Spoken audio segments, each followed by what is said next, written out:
Hello বন্ধুরা, আসসালামু আলাইকুম। শিবলু কিচেন থেকে আপনাদেরকে স্বাগতম। চলে আসলাম স্পেশাল একটা রেসিপি নিয়ে, সেটা হলো ইলিশ মাছের। আজকে আমার রেসিপি হবে ইলিশ মাছ ভুনা। আমি এখন ইলিশ মাছটা ভুনা করব। দেখেন আমি কিন্তু এখন কাটা বাছাই ব্যস্ত আছি। আমি সব কিছু কিন্তু কেটে নিয়েছি।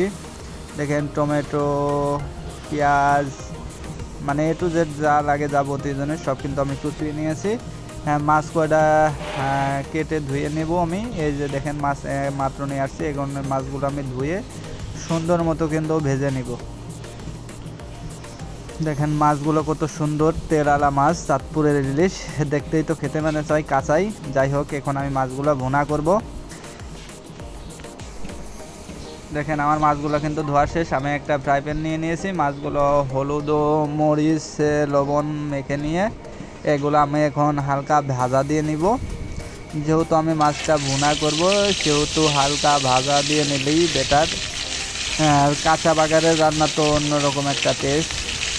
যদিও সব রকমই রান্না বাড়া কম বেশি পারি, এক এক সময় একটা ভিডিও দিতে হয়, যার কারণে আমি মাছগুলো হালকা ভেজে নিব।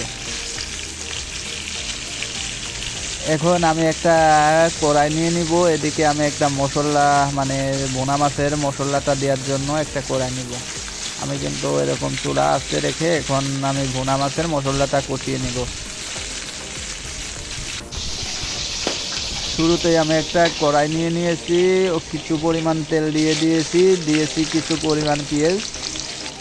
পেঁয়াজটা যখন বাদামি কালার আসবে তখন কিন্তু আমরা মশলাটা দিব মেনলি। দেখেন আসলে রান্নাবাড়া করতে করতে এখন অভিজ্ঞতা এসে গেছে। ঘরোয়া পরিবেশের রান্নাটা কীরকম হতে হবে বা হতে পারে, এখন আল্লাহর রহমতে অনেকটাই পারি। যদিও এক সময় কিছুই পারতাম না, এখন চেষ্টার অনুযায়ী সবই পারি। আসলে দেখতে দেখতে শেখা, কোনো কাজই ছোট নাই। যার কারণে এখন আমি কিন্তু রান্না বাড়াই এক্সপার্ট। আমার কাছে মনে করি আমি কিছুই পারি না, কিন্তু অনেকেই আবার মনে করি, আবার এক সময় মনে করি না আমি অনেক কিছুই পারি। যাই হোক, আলহামদুলিল্লাহ, কাজ কোনোটাই ছোট নাই। যাই হোক, আমি এখন ভুনা মাছের মশলাটা দিচ্ছি। শুরুতে দিয়ে দিয়েছি আমি পেঁয়াজ বাটা। মেনলি ভুনা মাছে তো পেঁয়াজ বাটা লাগবেই, তা না হলে পেঁয়াজে মানে ঝোলটা কিন্তু ঘন হয় না। এখন দিয়ে দিলাম কিছু পরিমাণ জিরা বাটা। জিরা বাটা দেওয়ার পরে দিয়ে দিব আমি কিছু পরিমাণ টমেটো। আমি যেগুলা সব কিছু কিন্তু আগেই কেটে রেখে দিয়েছিলাম। এখন টমেটো কেটে দিয়ে দিয়েছি। এখন দিয়ে দিব আমি হলুদের গুঁড়া, মরিচের গুঁড়া, লবণ। দেখেন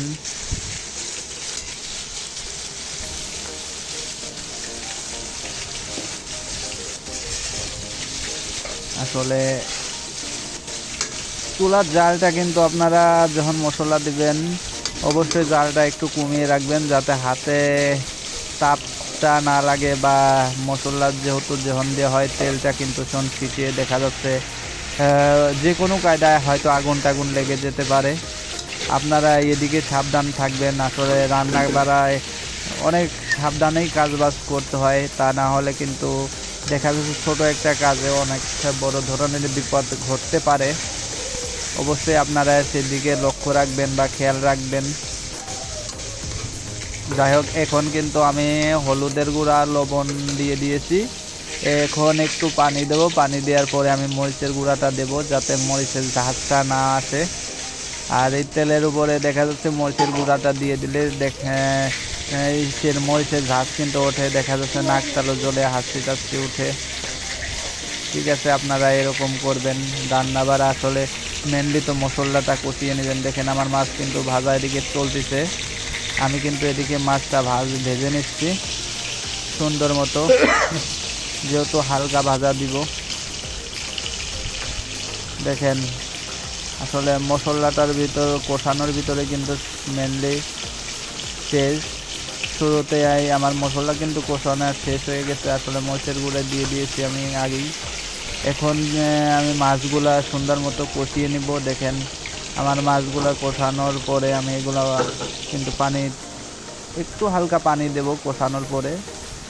দেখেন মাছটা কিন্তু আমি সুন্দর মতো কষিয়ে নিয়েছি। আপনারা কষানো দেখলেই তো মনে হয় মাছ এক পিস খেয়ে ফেলে, আর তারপর মাছটা অনেক তেল বাড়িয়েছে আসলে। যদিও মাছ 700 গ্রাম 800 গ্রাম সাইজের মাছ, তবুও সেই অনুযায়ী তেলটাও কিন্তু প্রচুর পরিমাণ তেল উঠেছে মাছের। মাশাল্লাহ, মাছগুলোও খেতে অনেক মজা লাগছে যখন খেয়েছি। দেখেন আমি কিন্তু মাছ সুন্দর মতো আমি কষিয়ে নিয়েছি। এখন হালকা পরিমাণে কিন্তু আমি একটু পানি দিয়ে দিব। আসলে ঝোল তো একটু রাখতেই হয়, তা না হলে ভাতটা যে আপনি খাবেন কিভাবে? শুধু মশলার ঝোলে তো আর ভাত খাওয়া হয় না। যদিও এই যে আমি হালকা পরিমাণে একটু পানি দিয়ে দিলাম, এই পানিতে কিন্তু মাছটা কিন্তু একদম হয়ে যাবে। আসলে যদিও ভুনা মাছ, সেরকম বোনাই রাখবো পরিকল্পিতভাবে। এখন দিয়ে দিয়েছি আমি 2-3টা কাঁচামরিচ। এখন দিব ধনের গুঁড়া ও জিরার গুঁড়া, জিরার গুঁড়া ধনের গুঁড়া, জিরার গুঁড়া দিয়ে দিয়েছি। কাঁচা ধনে পাতা, যেটা আসলে ধনে পাতাটা দিলে মাছের একটা গান কয়। দেখেন আমার মাছ কিন্তু শেষ।